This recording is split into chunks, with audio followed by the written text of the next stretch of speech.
일사교회 꼭 와보고 싶었는데 어떻게 준비되는지 궁금하고 제가 이 보고만 봤다가 오늘 와서 실제로 보니까 누가 여기 와 계시는지 뉴페이스도 있네요. 제가 잘 얼굴이 익숙하지 않은 분들도 계시고 좋지만 너무 반갑고요. 오늘 제가 여러분들하고 무슨 말씀 나눌까 생각하다 당연히 우리 낮은 목표가 늘 벤치마킹하는 안디옥 교회에 대한 이야기를 여러분들하고 나눴다는 생각을 했어요. 순서지 안에 그런 말씀이 있어요. 다시 한번 여러분들 사도행전 11장이죠. 10장이죠. 11장 19절부터 30절까지 중요한 부분이죠. 같이 한번 큰 목소리로 같이 읽겠습니다. 시작! 사람에게 가해진 관계 때문에 이 사람들이 생겨와 교수와 안디옥까지 가서 이들 사람에게 말씀을 전하였다. 그런데 저희가 오늘은 이분 사람과 고레 사람 것이 있었는데 그들은 안디옥에 이르러서 그 사람들에게도 말을 하여 교회를 전하였다. 주님의 손이 그들과 함께하시니 수많은 사람이 있고 주님께로 돌아왔다. 예루살렘 교회가 이 소식을 듣고서 바나바가 안디옥으로 보냈다. 바나바가 가서 하나님의 은혜가 내린 것을 보고 기뻐하였고 모든 사람에게 굳센 마음으로 그를 의지하라고 권하였다. 바나바는 착한 사람이요 성령과 믿음이 충만한 사람이었다. 그래서 많은 사람이 주로 나오었다. 바나바는 사울을 찾으려고 다소로 가서 그를 만나 안디옥으로 데려왔다. 두 사람은 1년 동안 주기와 동의와 머물면서 교회의 도움을 가지고 많은 사람을 가르쳤다. 제자들은 안디옥에서 처음으로 그리스도인이라고 불렸다. 그런데 예루살렘 것이 예루살렘의 안디옥으로 내려왔다. 그 가운데 아가보라고 하는 사람이 성령의 감동을 받아서 일어나 온 세계에 큰 기회이 있었을 예언하였다. 바로 그 일이 블라디오 번개 때에 되었다. 그때 여자가 각각 자신의 생각을 설명하여 유대에 사는 신도들에게 구실금을 보내기로 결정하였다. 그들은 그대로 실행하여 바나바와 사울을 보내 그것을 장로들에게 보냈다. 오늘 같이 기도합시다. 우리 말씀 통해서 우리 일산 나들목교회, 나들목 일사교회 정말 소중한 메시지가 또 여러분 개인에게도 소중한 메시지가 전달될 수 있도록 하나님 한 1분 정도만 같이 기도하는 시간 갖도록 하겠습니다. 같이 기도하시겠습니다. 아버지 하나님, 이 시간에 일산에 새로운 공동체를 꿈꾸며 모인 우리 사랑하는 성도들과 함께 2000년 전에 그런 공동체를 꿈꾸고 이루었던 우리 믿음의 대선배들의 이야기를 함께 나누면서 주님께서 오늘 우리에게 뭐라고 말씀하시는지 또 우리 각 개인들에게 뭐라고 말씀하시는지 듣기를 원합니다. 이 시간 그때도 일하셨던 성령께서 오늘도 우리 가운데서 주의 손으로 함께하여 주시기를 간절히 원합니다. 예수 그리스도의 이름으로 기도했습니다. 제가 여러분들 대부분 아는 분들이 많지만 오늘 처음 오신 분들 계신가요? 우리 나들목교회, 우리 신설교회 나들목교회는 별로 안 오시지만 여기에 오시는 분들 따로 계시나요? 그분들 찾다니까. 그죠? 제가 지금 보니까 그분들 저 처음 어떤 거 볼까요? 우리 안디옥 교회는 사실은 한국의 많은 목사님들의 교회에서 우리 예루살렘 교회로 돌아가자 이런 얘기를 많이 하죠. 초대교회로 돌아가자 그럼 예루살렘 교회를 생각해요. 근데 예루살렘 교회로 돌아가면 안 되는 교회예요. 잘 몰라서 그렇게 얘기하죠. 예루살렘 교회는 굉장히 불완전했고 여러 가지 문제가 많이 남아있는 교회였습니다. 근데 이게 그 불완전했던 예루살렘 교회가 하나님의 뜻을 따르지 않고 계속 자기들끼리만 모여있었기 때문에 하나님께서 그들을 흩으세요. 강제적으로. 스테반이라고 하는 집사가 순교를 하면서 그 교회가 흩어집니다. 흩어지면서 세워졌던 첫 번째 교회가 안디옥 교회예요. 사실 안디옥 교회를 잘 살펴보면 안디옥 교회는 우리가 꿈꿔야 될 아주 전형적인 교회의 모습, 아주 원형의 모습이 있어요. 그래서 여러분들 이미 저와 함께 신앙생활을 했던 영국이니까 제일 오래된 가족은 몇 기죠? 진영준 대표 제일 얘기죠? 1기? 오, 1기가 좀 있었어요. 1기는 우리 처음부터 같이 시작했던 가족인데 우리들은 안디옥 교회에 대해서 두 번에 걸쳐서 설교했어요. 그만큼 안디옥 교회는 나도 보기에 굉장히 소중한 교회고 우리가 꿈꾸는 모습을 보여주는 교회예요. 그래서 이 교회는 신학적으로도 또 우리에게 아주 실제적으로도 굉장히 중요한 교회입니다. 근데 이 교회를 통해서 오늘 우리가 같이 좀 말씀을 나누고 싶은 것들이 있어요. 그건 뭐냐면 몇몇 가지 중요한 요소가 있어요. 여러분들 교회를 꿈꾼다는 책을 안 읽으셨으면 그 책을 보셔도 좋을 것 같아요. 거기에 10몇 번에 걸쳐서 안디옥 교회에 대한 설교한 게 있습니다. 제가 나들목 교회 이제 14년 사역했고 7년 더 사역하는데 올해 5월 달에는 안디옥 교회가 조금은 더 설교할까.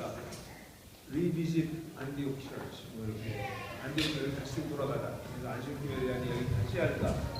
그런 생각을 보유하고 있는데요. 네, 지금 뭐 급조하고 있습니다.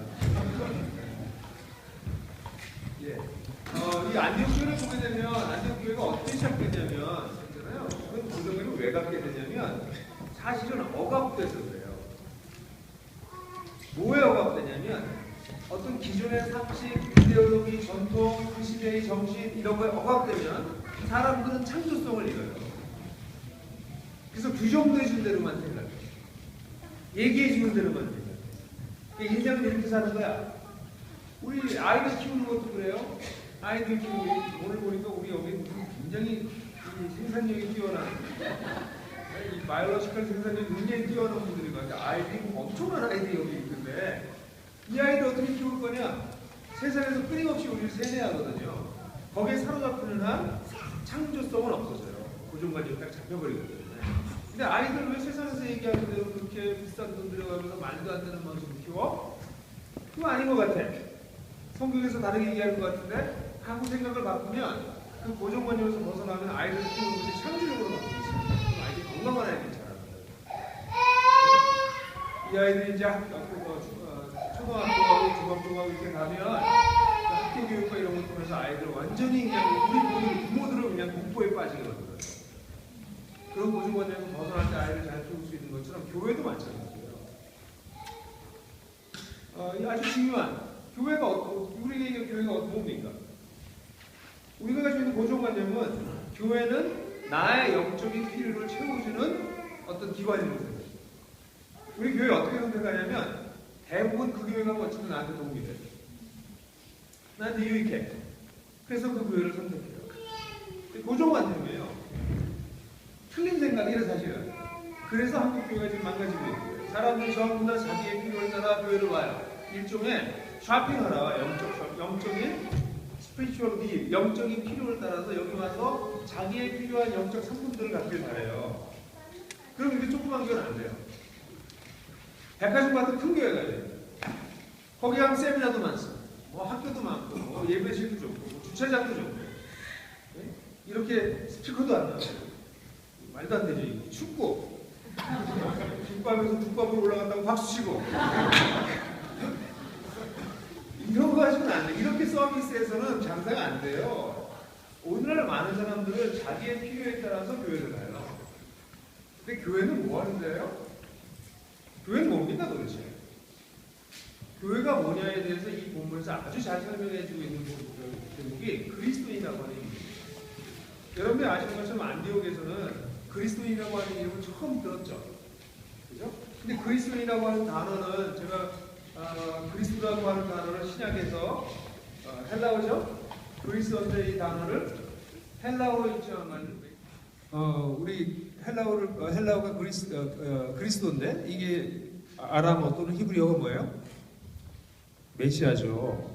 크리스천이라는 단어는 크리스티아노스라고 하는 단어에서 왔어요. 크리스티아노스라고 하는 단어는 그리스도에게 속한 자, 작은 그리스도, 또 그리스도주의자, 뭐 이런 단어예요. 이런 뜻이에요. 크리스티아노스라고 하면. 근데 이 크리스티아노스가 원래는 메시아라고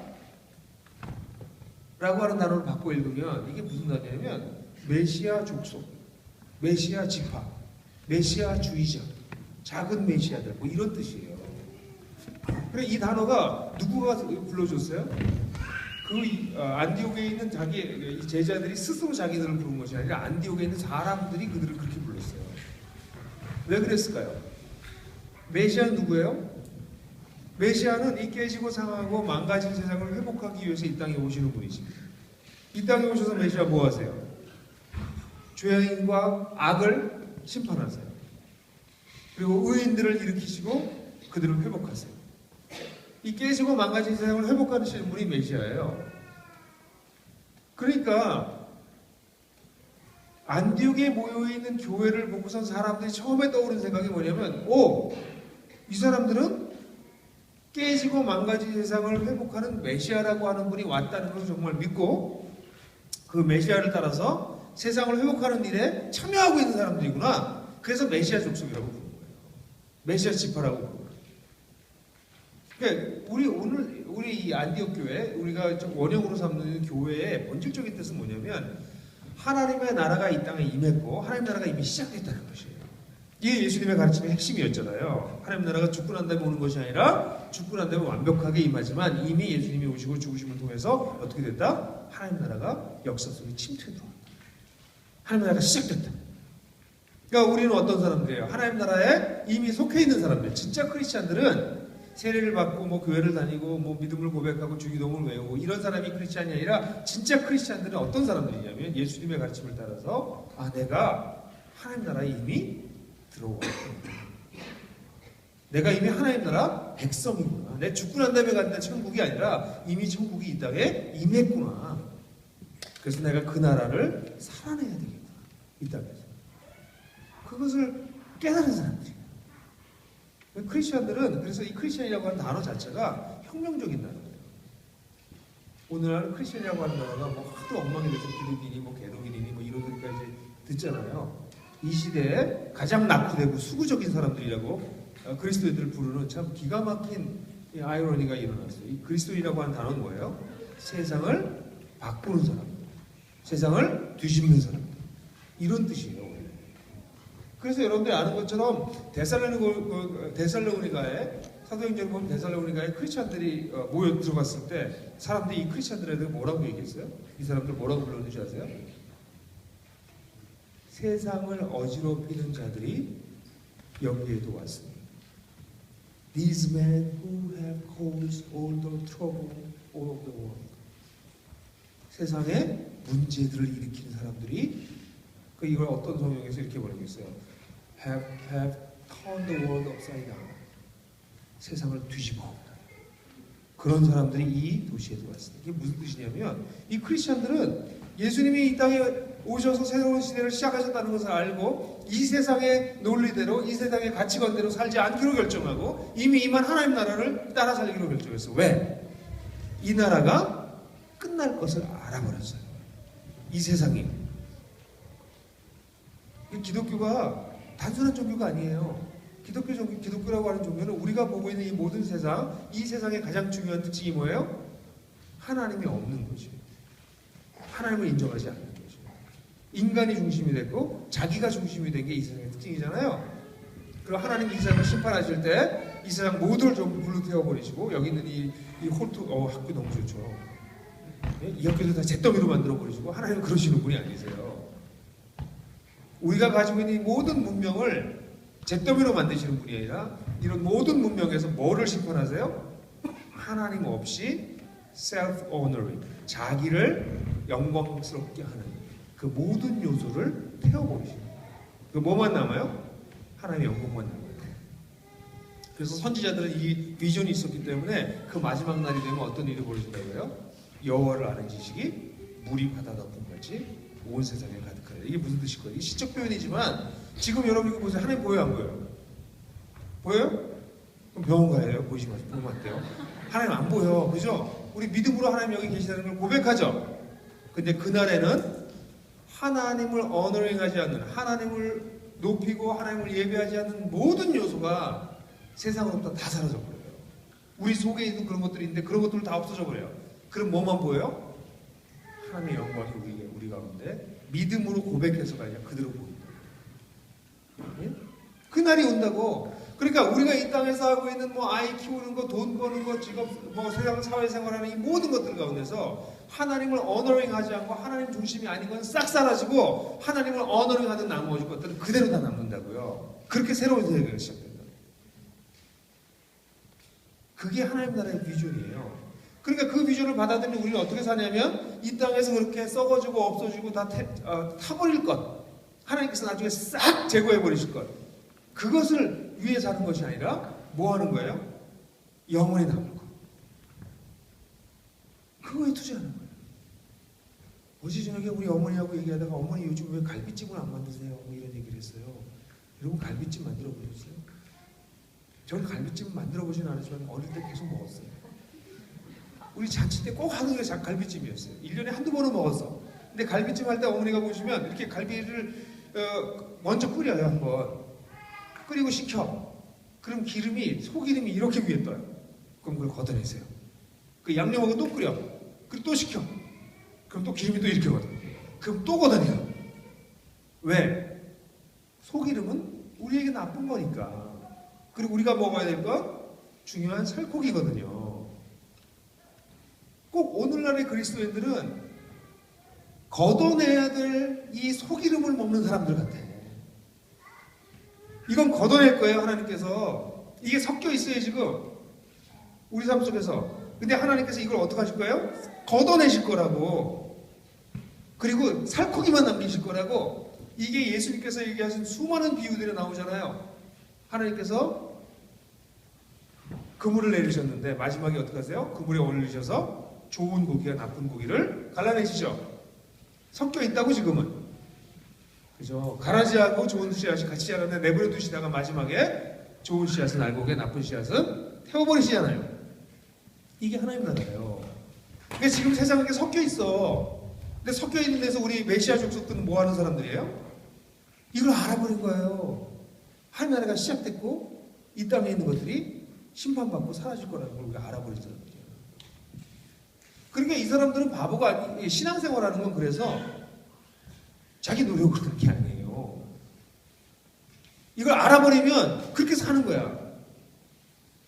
여러분, 갈비찜을 이렇게 해놨는데 이 음식점에서 하는 갈비찜 우리가 먹지 못하는 이유가 뭐냐면 거기에 소기름이 그냥 범벅이 돼 있더라고요. 그걸 알면 그걸 먹겠어요? 그 옆에 우리 어머니가 기름을 수차례 걷어내는 갈비찜이 있어. 둘 중에 뭐 먹을래요?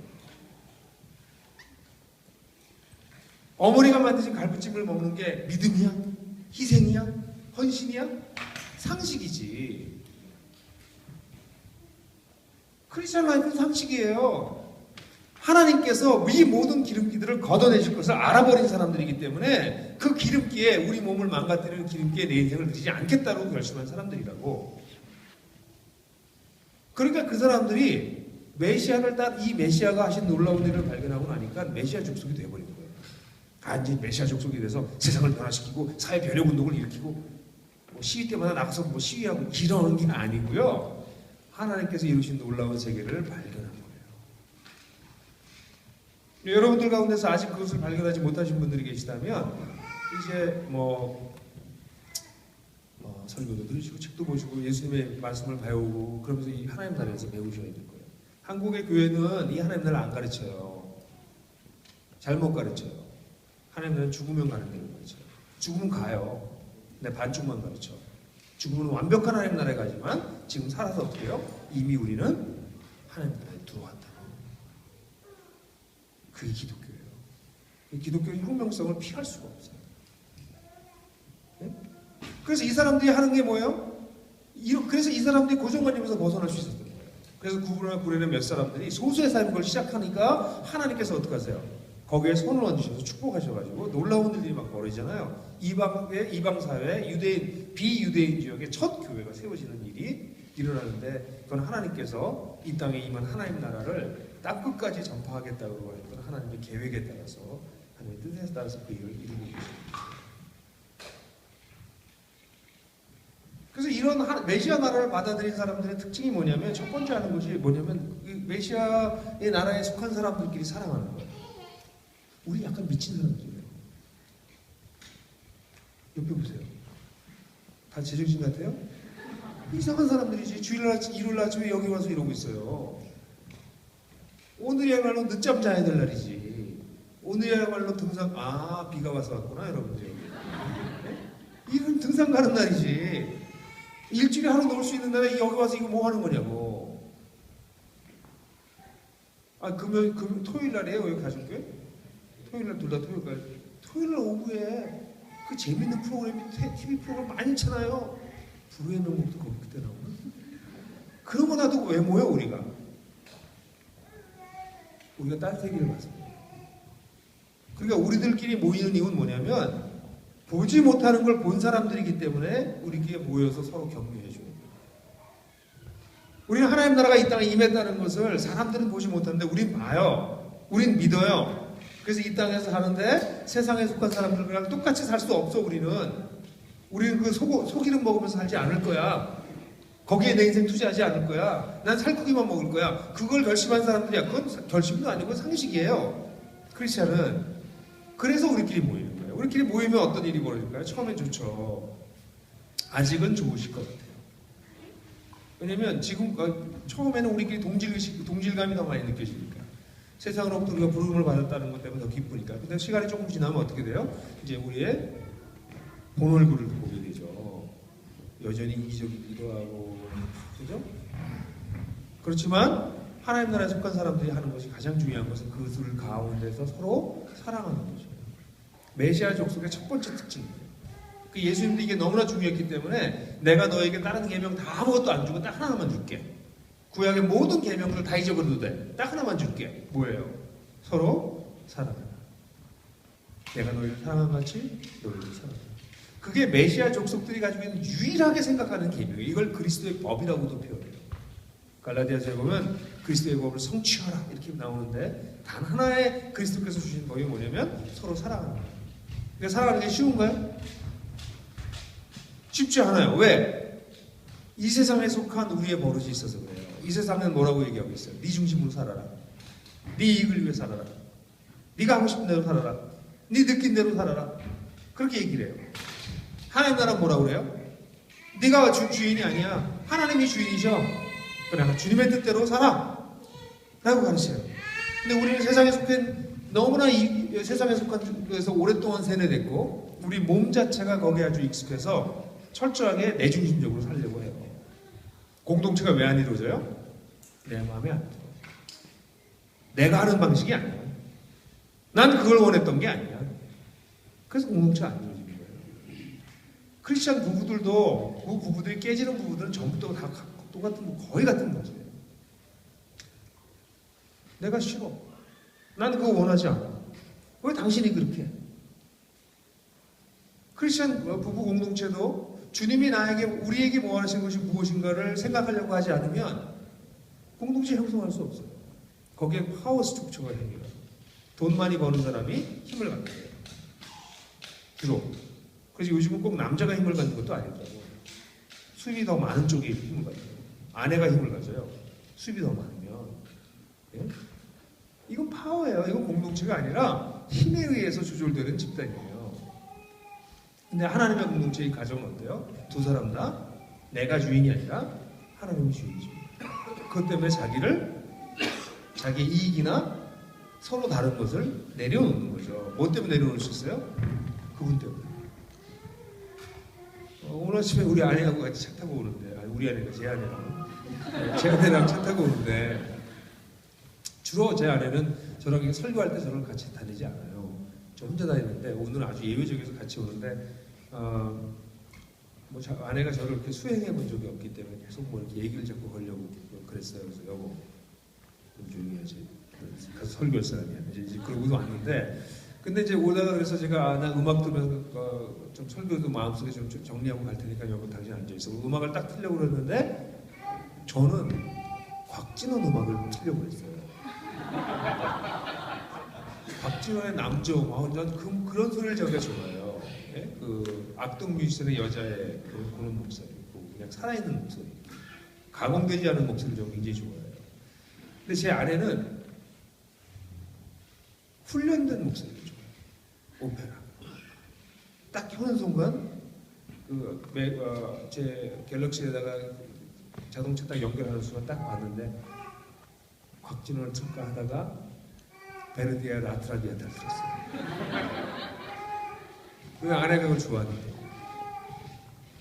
그리고 이제 타고 왔어요. 자기 부인이죠. 거의 다 같이 왔을 때 제가 아내한테 그랬어요. 여보, 그때 테너가 막 소리를 지를 때였어요. 제가 여보, 난 이런 소리를 들으면 정말 힘들어. 그때 아내가 저에게 말했어요. 여보, 당신이 현악을 틀 때 어떻게 느끼는지 알겠지? 이게 무슨 얘기냐면 아내하고 저는 음악을 참 좋아하는데 저는 피아노하고 오페라를 안 들어요. 못 들어요. 두 개를 들으면 아주 힘들어. 저는 현악이나 관악을 좋아해요. 근데 아내는 현악과 관악을 싫어해요. 우리 둘은 이렇게 달라. 근데도 아직도 같이 살고 있잖아요. 근데 이것만 다른 게 아니라 다른 게 너무 많아요. 저희 다르기 때문에 사실은 힘들어요. 그런데 다른데도 불구하고 서로 사랑할 수 있는 이유는 우리가 스스로 주인이 되려고 하지 않기 때문에 내가 상대방을 이용하려고 들지 않기로 결심했기 때문에 그래서 공동체가 이루어지는 거죠. 가정도 그렇고 교회도 그래요. 우리가 하나님께서 만드신 메시아 공동체에서 우리가 배워야 될 게 뭐냐면 내가 주인이 돼서 내 멋대로 하고 싶은 우리의 욕망, 내 방식대로 하고 싶어하는 나 중심적인 사고와 삶의 방식을 깨고 하나님의 뜻대로 사는 것이 무엇인가, 하나님의 다짐을 받으며 사는 것이 무엇인가, 그것을 배우고 익히는 것이에요. 그럼 달라지죠. 음악 듣는 거의 문제 정도가 아니에요. 경제적으로 서로 나누고 도와주고 삶의 위기에 처한 사람들을 품어주고 그런 일들이 벌어지는 거죠. 그죠? 그뿐만 아니라 서로 사랑하는 게 첫 번째예요. 저는 우리 나들목 일산교회에서 해야 될 일이 뭐냐? 뭐 딴 거 아니에요. 여러분들끼리 서로 사랑하는 거예요. 왜? 우리가 딴 생각을 본 사람들이기 때문에 하나님의 다스림 밑에 있는 사람들이기 때문에 우리끼리 서로 돌봐줘야 돼요. 첫 번째. 그게 제일 중요해요. 돌봐주는 게 뭐 가끔마다 막 이야기나 하고 뭐 잘 지내 이렇게 어깨를 두드려주고 그 정도를 넘어서서 살피고 이 사람에게 어떤 어려움이 있는지 살피고 정서적으로 어렵지 않나, 관계적으로 어렵지 않나, 재정적으로 육체적으로 어렵지 않나 이런 것들을 살피고 서로 도와주고 애 키우는 거 서로 도와주고 부부 가운데 어려움 생기면 그 부부 가운데 어려움 생기고 서로 괜히 가운데 들어서 싸움 붙이지. 네? 그런 걸 하면서 우리끼리 서로 사랑하는 거예요. 그게 첫 번째예요.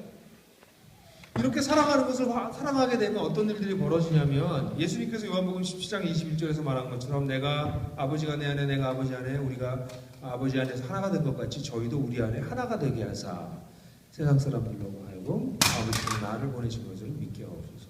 우리가 서로 살아가잖아요. 그럼 우리 주변 사람들이 이상하게 생각해. 우리 사람은 뭐야? 저렇게 공통분모가 별로 없는 사람들끼리 서로 살아가네? 다른 종류의 인생을 사네? 그제서야 우리가 우리 가운데 있는 소망에 대해서 묻는 자들에게 대답할 것을 준비할 수 있어요. 그래서 그렇게 살기 시작하면 우리 주변에 있는 일산 지역에 있는 또 다른 사람들이 하나님께로 돌아오는 일들이 생겨나는 거예요. 특별히 이 말씀이 오늘 오면서 제가 마음속에 묵상할 때 이 본문이 특별히 제 마음에 와닿았던 이유는 뭐냐면 안디옥이라고 하는 도시가 크진 않았을 걸로 보여져요. 한 2, 3만 정도가 모이는 정도 이상 안 넘어갔을 걸로 보여지는데 그럼 안디옥이라고 하는 도시에 이 그리스도인들이 모였어요. 예수님의 제자들이 모였어. 그런데 이들이 모인 거를 사람들이 발견하고 이들의 다른 스타일의 삶을 보고선 이름을 줘줬어요. 이게 뭐냐면 그들의 공동체가 안디옥이라고 하는 도시 속에서 도드라지게 눈에 띄었다는 얘기예요. 네? 나들목 교회 문제가 뭔지 아세요? 우리 저 신설동에 있는 나들목 교회 문제는 지금 우리가 극복해야 될 심각한 문제가 뭐냐면 나들목 교회는 서울 사방에서 흩어져 와요. 그래서 학교에 안으로 쏙 들어가서 만나. 나들목 교회가 세상 사람들한테 안 보여요. 나들목 교회 가족교회 70개가 있는데 70개의 가족교회들 중에서 대부분의 가족교회가 사람들을 그 가족교회 다 불러 모았다가 다 흩어져. 무슨 얘기인지 아세요? 가정교회가 모이는 지역에서 그 가정교회가 모이고 있다는 게 아무도 바깥 사람들이 몰라요. 근데 안디옥 교회는 어땠냐면 이들이 모였던 것을 다른 사람들이 관찰하고 볼 수 있었어요. 그들의 공동체 삶을 봤어요. 그래서 이 별명을 누가 지어줬어? 자기네들이 진 게 아니라 그 주변 사람들이 지어줬다. 왜 나들목 일상교회가 중요한지 아세요? 신앙생활은 자기가 사는 데서 해야 돼요. 자기가 사는 데서 모여 살아야 돼. 그래야 그 주변 사람들이 그 교회가 보여요. 그 사람들이. 건물 이렇게 줘놓고 십자가 줘놓은 거 말고 그들이 살아가는 모습이 보일 수 있는 것은 우리의 삶터에서 교회가 세워질 때 가능해요. 근데 일산도 와보니까 크네요. 일산도 입구가 여러 개 있다고 들었는데 보니까 전 첫 번째 입구로 나가려고 그러니까 우리 김 지사가 그렇게 하면 안 된다고 계속 가야 된다고 5km 더 가가지고 들어오더라고요. 이게 얼마나 일산도 커요. 그죠? 일산 지역에서 여러분들이 모일 때 가능하면 가까운 사는 데서로 만나요. 그래야 공동체가 이루어져요. 그래야 서로 공부해요. 난 이런 거 싫고 나 혼자 마음의 평안을 위해서 교회 다니고 싶으세요? 그런 분들은 가정교회 다니지 마세요. 가정교회는 마음의 평안을 위해서 다닐 때가 아니에요. 가정교회 다니지만 어떤 때는 마음이 평안하지 않아요. 사랑하는 건 힘들다고, 힘에 격다. 평안을 위해서 다니시려면 절 쪽을 제가 오히려 조용한 산사 쪽을 좀 추천해드리고 싶어요. 그게 훨씬 더 나아요. 그리스도인 공동체는 마음의 평안을 위해서 나오는 것도 아니고요. 하나님 나라가 임했기 때문에 그 메시아를 믿고 우리끼리 서로 사랑하고 그리고 우리 주변에 있는 사람들이 이 메시아 공동체에 들어올 수 있도록 길을 열어드리고 또 우리끼리 그런 다른 종류의 삶을 살아서 주변 사람들이 이 사람들이 뭐야 도대체? 메시아 족속이라고 그러지 않나요? 그렇게 불리움을 받을 수 있게 도드라지게 공동체 지역 속에 모이는 사람들이에요.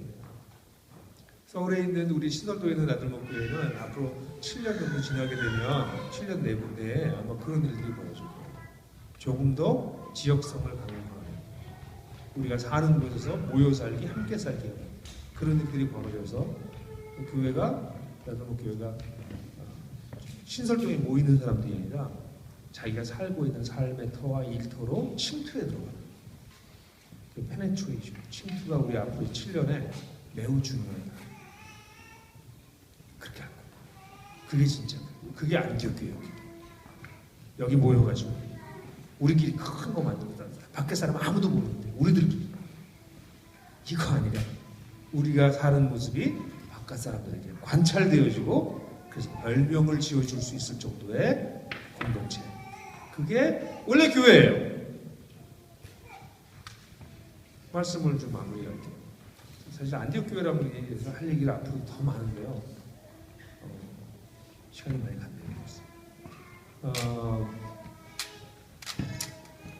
사람들은요 자기밖에 못 봐요. 근데 구브로와 구레네 몇 사람들은 그런 고정관념을 벗어나서 다 이방인들에게는 나가지 않고 유대인들에게만 하나님을 얘기하다가 이 사람들만 그 고정관념을 넘어서면서 이방인들에게 하나님을 얘기해요. 그랬더니 그 주변에 있었던 사람들이 유익을 얻어가지고 교회가 형성되죠. 나들목 교회가 처음 시작될 때도 그랬어요. 다들 그랬어요. 그렇게 해서 교회가 세워지고 1년밖에 제가 가까이 모시지 않았지만 옥하는 목사님조차도 저에게 말씀하시기를 난 참 이상하다 그러셨어요. 왜 신도시에 가서 교회를 안 가냐? 왜 사람들이 다 떠나는 도심지로 들어가냐? 저한테 그러셨어요. 농담삼아 그러셨어요. 개척교회는 지하에다 가는 거 아니다. 지하에 하면 사람들이 들어올 때 기분 나쁘대요. 그래서 상가를 하더라도 2층에다 가야지 지하에만 좋지 않다. 근데 넌 안 되는 것만 골라서 그러셨어요. 그런데 교회가 어떤 사회적인 현상으로서 교회를 세우는 것이 아니라 주님의 손이 함께해서 세워지는 교회를 꿈꾼다면 그런 방식을 뛰어넘을 수 있겠죠. 우리가 인간 조직으로서 교회를 세우려고 한다면 그렇게 하는 게 좋겠죠. 신도시 가는 게 좋겠죠. 아주 좋은 시설 만드는 게 좋겠죠. 근데 만약에 하나님께서 오늘날도 그 일을 하고 계시다면 몇몇 사람들이 그 비전을 붙잡는 거죠. 그 비전을 붙잡을 때 그 비전을 아주 내면화돼서 나 여기다 생명을 걸겠어요. 이런 사람들도 있지만 그건 소수예요. 비전을 붙잡을 때 사람들은 이게 맞을 것 같아. 그러면서 달립니다. 구브르와 구레네 몇 사람들은 몇 사람이지만 했어요. 확신을 가지고. 모든 사람을 가지고 확신을 가지고 하는 거 아니에요. 괜찮아요. 근데 아마도 이 방법이 맞는 것 같아. 아마도 성경에서 얘기하는 게 이런 게 아닐까 싶어. 그 정도의 마음만 가지고 있으셔도 새롭게 시작할 수 있어요. 근데 이게 무슨 일이냐면, 이런 일이 일어나면 어떤 일들이 벌어지냐면,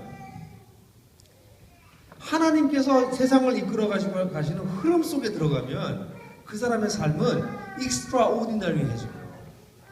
평범하지 않은 독특한 삶을 살게 돼.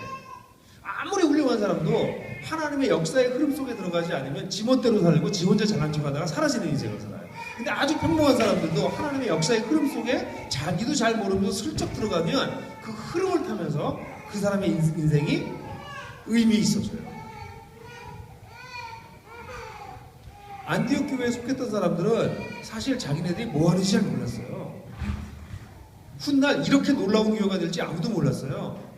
그냥 거기 들어가 있었던 거야. 얼컥결에 들어간 거야. 아마 안디옥 교회 구브르노 고레 사람에게 예수님을 믿은 그 사람의 친구들이었겠죠. 그게 우연히 거기 조인한 것처럼 됐지만 훗날 세계 선교의 핵심이 됐고 안디옥 학파라고 하는 성경 해석의 가장 중요한 학파를 형성한 안디옥 교회가 여기서 태어나게 돼요. 사람들은 자기 인생만 생각해. 내 인생만 행복할 수 있을까? 어떻게 하면 내 인생이 좀 더 의미가 있을 수 있을까? 이렇게 생각하는데 그렇게 하기 위해서 가장 좋은 방법은 하나님께서 세상을 끌고 가시는 흐름 속으로 들어가요. 그 흐름에 들어가면 그냥 그 흐름 따라 둥둥 떠내려가다가 의미 있는 곳으로 흘러갑니다. 하나님께서 뭐 하고 계신다고 생각하세요? 지금 하나님께서 하고 계시는 걸 제가 생각할 때는 하나님은 여러 가지 얘기할 수 있지만 성도들이 세우는 교회를 세우고 계세요. 종교개혁이 이제 좀 있으면 500주년 맞는데 카톨릭 사제들에 의해서 교회가 세워지고 로마 캐톨릭에 의해서 기독교가 약간 변질됐던 것을 종교개혁을 통해서 바로잡으셨거든요. 그 종교개혁의 흐름이 쭉 왔는데 종교개혁은 여전히 로마 캐톨릭적 교회관을 가지고 교회 중심의 건물 중심의 사제 중심의 교회를 세웠어요. 근데 지금은 하나님께서 뭐 하고 계시냐면 성도들이 세우는 건강한 교회를 세우고 계세요. 건물 중심의 목사 중심의 교회가 아니라 성도들 중심의 공동체 중심의 교회를 세우시면서 지금 교회 세계 역사를 끌고 가세요. 잘 모르셨죠? 전 그렇게 보고 있어요.